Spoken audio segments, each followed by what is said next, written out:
তো হে ভিউয়ার্স, কেমন আছেন সবাই? আশা করব সবাই ভালো আছেন। তো আজকে আমরা এক্সপ্লেন করছি দ্য ডুড ইন মি মুভিটা। আর এই মুভিটা বানানো হয়েছে খুবই সুন্দর একটা গল্প নিয়ে। তো এই জন্য আমি বলবো ভিডিওটা শেষ পর্যন্ত দেখার জন্য, আর নয়তো বা অনেক কিছুই মিস করে ফেলবেন। তো চলুন কথা না বাড়িয়ে শুরু করি আজকের ভিডিও। তো এই গল্পের শুরুতে আমরা দেখতে পারি হানহো গ্রুপের মালিক পানসোকে, যে কিনা খুবই একটা লাক্সারিয়াস বাড়িতে কোনো ভালোবাসা ছাড়াই বাস করত। আসলে পানসো তার ওয়াইফ সিও ইয়ানকে বিয়েই করেছিল এই সম্পত্তির জন্য, যেগুলো কিনা সিও ইয়ানের বাবার ছিল। আর অন্যদিকে সিও ইয়ান জীবনে কোনো কাজ না করলেও তার সবসময়ই মনে হতো যে এই সমস্ত সম্পত্তির মালিক সে, এগুলোর দাবিদারও সে। তো এরপরে যখন পানসো তার অফিসে ব্যাক করে, তখন সে এমন একটা কার্পেন্টার সম্পর্কে জানতে পারে যে কিনা তার দোকানটা খালি করার জন্য কোনোভাবেই রেডি ছিল না। তবে অন্যদিকে পানসোর পরবর্তী প্রজেক্টের জন্য সেই দোকানটা যেই কোনো মূল্যে খালি দরকার ছিল। এই জন্য সে তার একটা স্পেশাল লোক মিস্টার বংকে ডাকে, আর তাকে সে অর্ডার দিয়ে বলে দেয় যাতে করে যেই কোনো মূল্যে সে গিয়ে সেই দোকানদারকে বুঝিয়ে শুনিয়ে হলে বা অন্য কোনো ওয়েতে হলেও দোকানটা খালি করে। আর তখন এদিকে আমরা দেখতে পারি জুনকি নামের সেই কার্পেন্টারকে, যে কিনা আসলে প্রচণ্ড ভয়ের মধ্যে ছিল, কারণ সেইটা খুব ভালো করেই জানতো যে পানসো যেই কোনো মূল্যে এটা চায়, তার মানে তার লোকজন খুব শীঘ্রই তার এখানে চলেই আসতে পারে। এই জন্য সে প্রচণ্ড ঘাবড়েছিল। আর তখনই আমরা দেখতে পারি মিস্টার ব্যাং তার সমস্ত লোকজন নিয়ে এখানে চলে আসে, আর জুনকিকে আচ্ছা রকম ধোলাই করে তাকে সে থ্রেট করে বলে যে যদি এখন তুমি এই কাগজে সাইন না করো, তাহলে তোমার হাতটা কেটে তোমার হাত দিয়ে আমি সিগনেচার করিয়ে নিব। আর এই জন্য যেহেতু এখন বেচারা জুনকির কাছে করার মতো কিছুই নেই, এই জন্য ফাইনালি বাধ্য হয়ে সে সিগনেচার করে দেয়। আর তখন এদিকে আমরা দেখতে পারি যখন পানসো তার ফেভারিট রেস্টুরেন্টে খাবার দাবার খাচ্ছিল, তখন তার পাশের টেবিলেই ডং হিয়ন নামের একটা ছেলে খাবার দাবার খাচ্ছিল।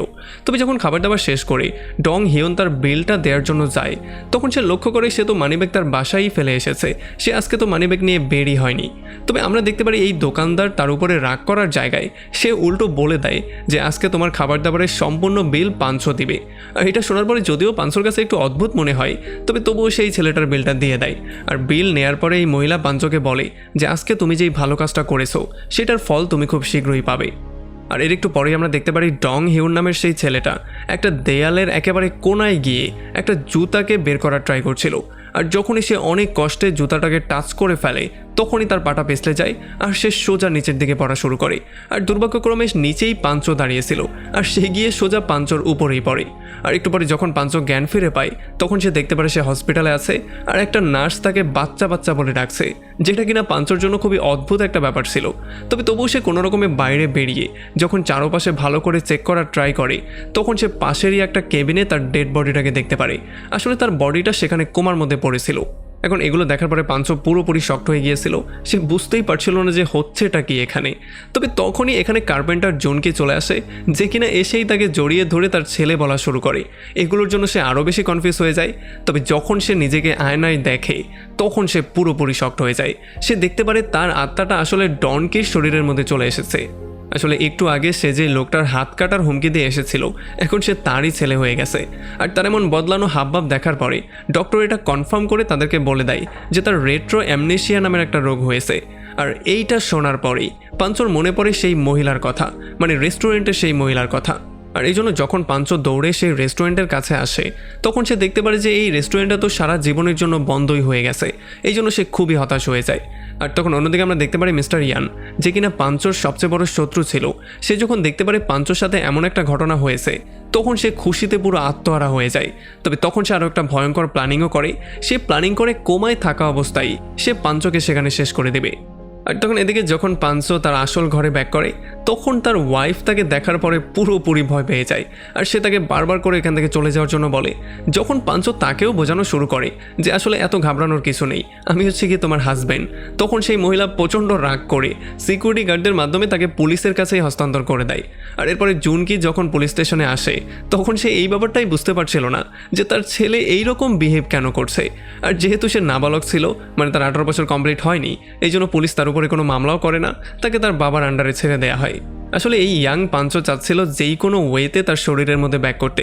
এই জন্য সে হসপিটালে গিয়ে সেই বুড়ো পাঞ্চোর শরীরের উপরে গিয়ে লাফানো শুরু করে। তবে কোনোভাবেই কোনো কাজ হয় না। তবে তখন এখানে মিস্টার বংও চলে আসে, যে কিনা এই ব্যাপারটা দেখার পরে তাকে অপমান করে এখান থেকে পাঠিয়ে দেয়। এখন নিজেরই কর্মচারীর হাতে অপমানিত হওয়ার পরে পাঞ্চো অনেক কষ্ট নিয়ে তার নতুন ঘরে ব্যাক করে, মানে জুনকির বাসায়। তবে এখানে আসার পরে সে দেখতে পারে এই বাসাটা খুবই ছোট একটা বাসা, যেটা কিনা তার জন্য অন্ততপক্ষে থাকার উপযুক্ত না। তবে এখন আসলে এই সমস্ত ব্যাপারগুলো নিয়ে একেবারেই চিন্তা করার সময় তার নেই। এখন তার সামনে আরও বড় বড় সমস্যা আছে। এরপরে যখন তারা খাবার দাবার খেতে বসে তখন পাঞ্চো এই ব্যাপারটা লক্ষ্য করে যে আসলে ডনকির শরীরের মধ্যে তার আত্মা থাকার জন্য তার অনেক বেশি ক্ষুধা লাগছিল, এই জন্য সে সব কিছু খেয়ে সাবার করে দেয়। তবে তখন জুনকিরও এই ব্যাপারটা মনে হয় যে আসলে ডনকি যে ছাদ থেকে পড়ে গিয়েছিল এটা হয়তোবা কোনো বদমাস ছেলের কাজ হবে, কেউ হয়তোবা তাকে ধাক্কা দিয়ে ফেলে দিয়েছিল। এই জন্য পরদিন সকালবেলা তারা দুজন চলে আসে প্রিন্সিপালের সঙ্গে মিট করতে। তবে সব কিছু শোনার পরে প্রিন্সিপালও উল্টো তাদেরকে বলে দেয় যে আসলে আমাদের স্কুলে এতটাও বদমাস ছেলে মেয়ে নেই যে কিনা আপনার ছেলেকে ছাদ থেকে নিচেই ফেলে দিবে। তবে পাঞ্চো এই ব্যাপারটা খুব ভালো করেই বুঝতে পারে যে প্রিন্সিপাল কিছু তো একটা মিথ্যা কথা বলছে, আর এটার পেছনের যে সত্যটা সেইটা লুকানোর ট্রাই করছে। এই জন্য সে ফাইনালি সিদ্ধান্ত নেয় যে এই সত্যটা সে যেই কোনো ওয়েতে বের করেই ছাড়বে। আর এরপরে যখনই পাঞ্চো তার ক্লাসে ব্যাক করে তখন সে দেখতে পারে এমন কিছু ছেলে মেয়ে আছে যারা কিনা তাকে দেখার সঙ্গে সঙ্গেই তাকে বিরক্ত করার ট্রাই করছিল।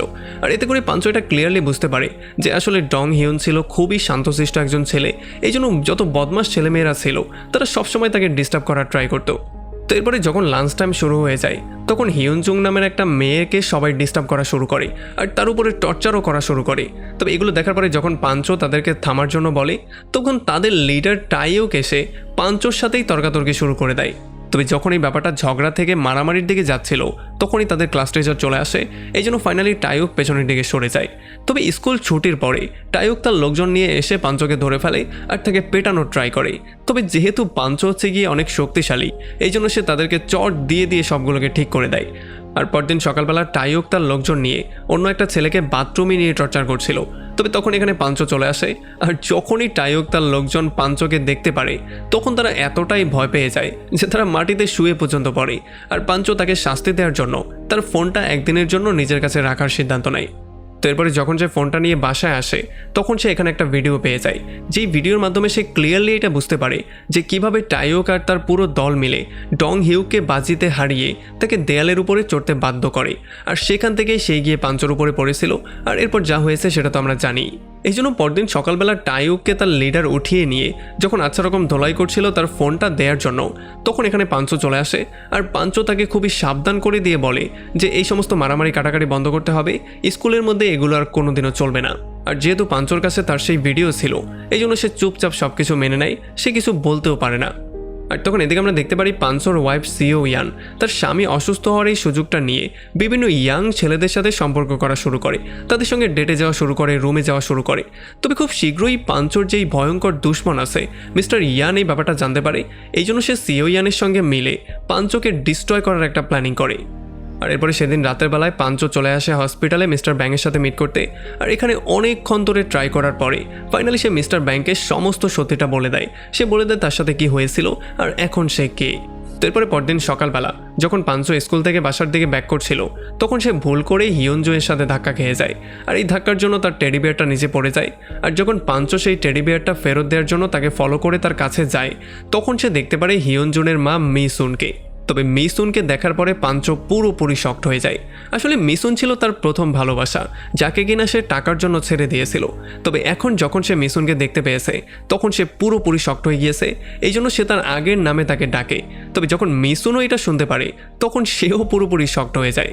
আর সেখান থেকে যখন পাঞ্চো বাসার দিকে ব্যাক করছিল তখন তার মনে পড়ে মিসুনের সাথে কাটানো সেই মুহূর্তগুলো, যেগুলো সে কখনো ভুলতে পারবে না, কারণ প্রথম প্রেমের ব্যাপারগুলো কখনো ভোলাও যায় না। এই জন্য পরদিন সকালবেলা সে হিয়নজুনের সাথে মিট করে তার কিছু চুল জোর করে ছিঁড়ে ফেলে যাতে করে সেগুলোকে সে ডিএনএ টেস্ট করাতে পারে। আর ডিএনএ টেস্ট করে সে এটা খুব ভালো করেই বুঝতে পারে যে আসলে হিয়নজুন হচ্ছে গিয়ে তারই মেয়ে। এখন এটা জানার পরে সে চলে আসে মিসুনের সঙ্গে মিট করতে।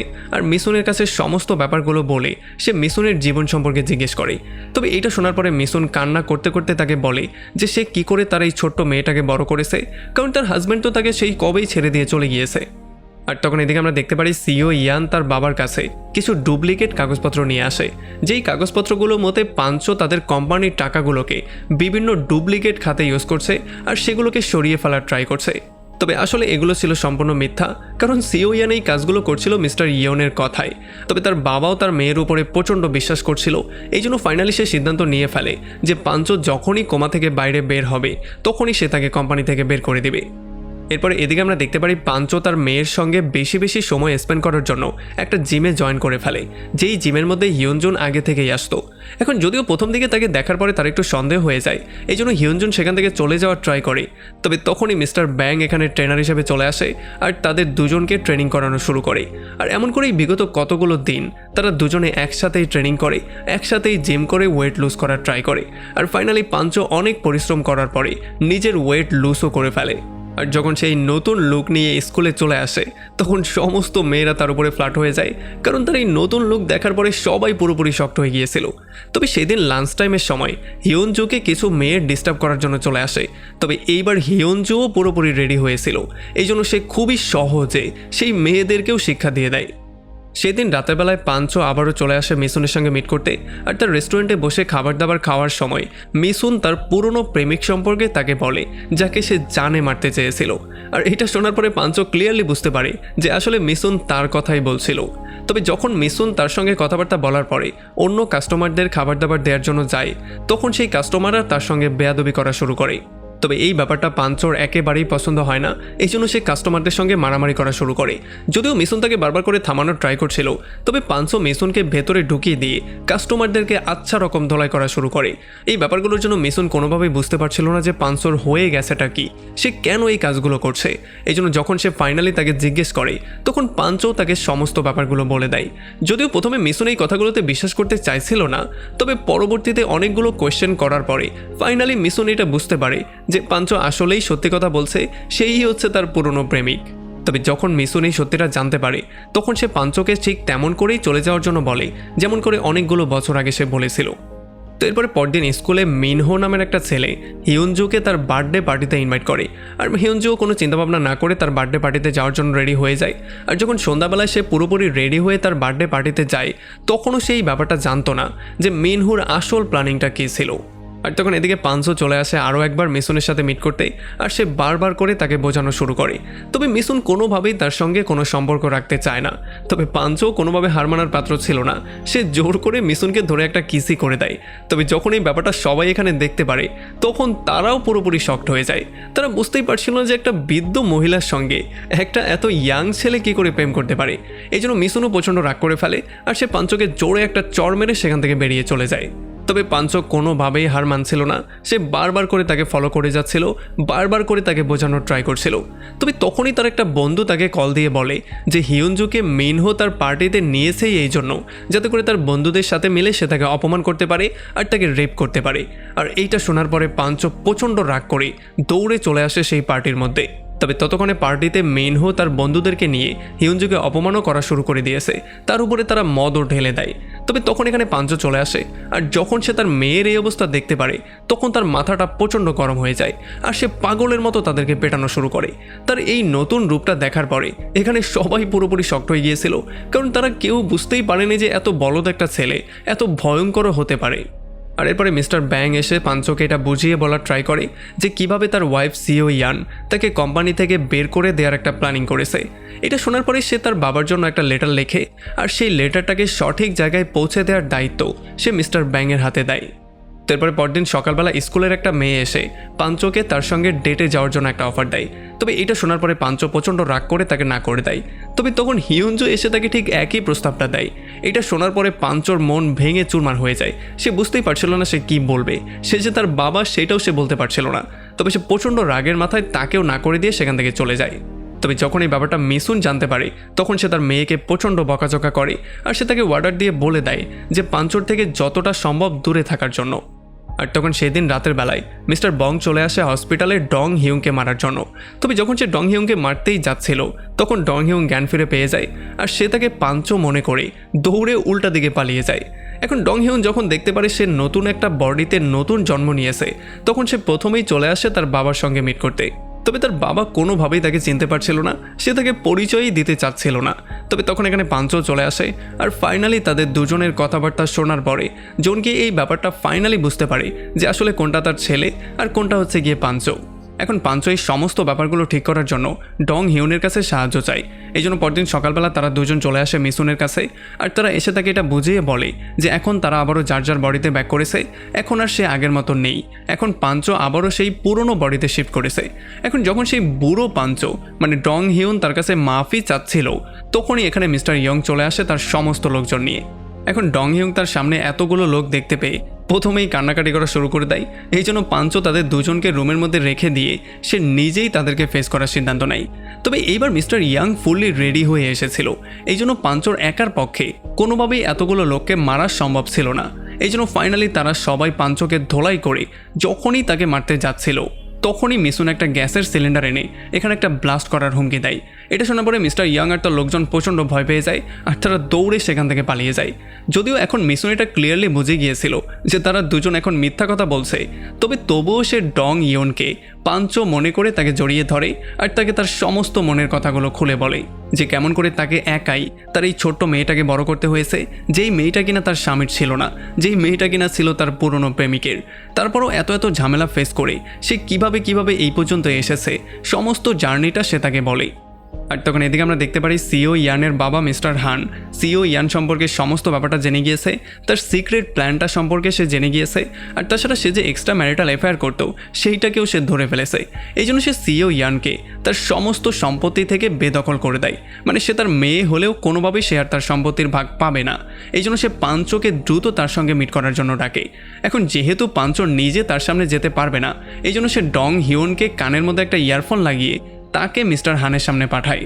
তবে তার কানের ইয়ারফোনটাও তার সঙ্গে বেইমানি করেছে, কারণ এইটা একটু পরে নষ্ট হয়ে যায়। এই জন্য যখন মিস্টার হান তাকে তার ফ্যামিলি সম্পর্কে জিজ্ঞেস করা শুরু করে, তখন ডং ইয়ংয়ের কাছে কোনো অ্যান্সারই ছিল না। এই জন্য ফাইনালি সে সিদ্ধান্ত নেয় যে এখান থেকে কোনোভাবে সে উঠে না গিয়ে সে নিজে থেকেই সমস্ত অ্যান্সারগুলো দিবে। এই জন্য ফাইনালি সে বলে দেয় যে এখন আমি আমার ফ্যামিলিকে একটু বেশি সময় দিতে চাই, এই জন্য আমি কোনোভাবেই চাই না এই কোম্পানির সাথে আর নিজেকে জড়িয়ে রাখতে। আর মিস্টার হানও এটা শোনার পরে তার সম্মান করে, সে তাকে যাওয়ার জন্য পারমিশন দিয়ে দেয়। এখন ঘর থেকে বের হওয়ার পরেই পাঞ্চো গিয়ে ডং হিউনকে জড়িয়ে ধরে, তবে তখনই সিও ইয়ান প্রচণ্ড রাগের মাথায় গাড়ি নিয়ে এসে তাদের উপরে চড়িয়ে দেয়। তবে কোনো রকমে সে ডং হিউনকে বাঁচিয়ে দিলেও পাঞ্চো নিজে গুরুতর আহত হয়ে যায়। আর যখন তাকে হসপিটালে নিয়ে আসা হয়, তখন ডক্টররাও এত ভয়ঙ্কর অ্যাক্সিডেন্ট দেখে পুরোপুরি শকড হয়ে যায়। আর তখন আমরা দেখতে পারি ডং ইয়নও এখানে বেহুশ হয়ে পড়ে যায়। আর এরপরে যখন তার অপারেশন চলছিল, তখন পাঞ্চো ফাইনালি আরও একবার দেখতে পারে সেই মহিলাকে, যেই মহিলা তার বডিটা চেঞ্জ করে দিয়েছিল। এর 6 মাস পরে যখন ডং হিউন আবারও তার স্কুলে ব্যাক করে, তখন সে দেখতে পারে সবাই তার অনেক সম্মান করছে, সে স্কুলের মধ্যে অনেক বেশি ফেমাস ছিল। আর তাছাড়া এখন সে জনহুকে ডেটও করতে পারবে, কারণ এখন আর তারা বাবা মেয়ে নেই। আর অন্যদিকে পাঞ্চো মিসুনের জন্য বিশাল বড় একটা রেস্টুরেন্ট ওপেন করে দিয়েছে, যেখানে মিসুন সে নিজে, মিস্টার বং এবং তার বাবা মিলে কাজ করত। আর এমনই একটা ইন্টারেস্টিং পয়েন্টে এই পুরো মুভিটা এখানে শেষ হয়ে যায়। তো আমাকে কমেন্ট করে জানান কেমন লাগলো ভিডিও। যদি ভালো লাগে তাহলে অবশ্যই একটা লাইক করবেন, আর যদি এখনও আমাদের চ্যানেলটা সাবস্ক্রাইব করে না থাকেন তাহলে প্লিজ করে ফেলুন। তো আমাদের দেখা হবে অন্য কোনো ভিডিওতে অন্য কোনো একদিন। Till then, take care.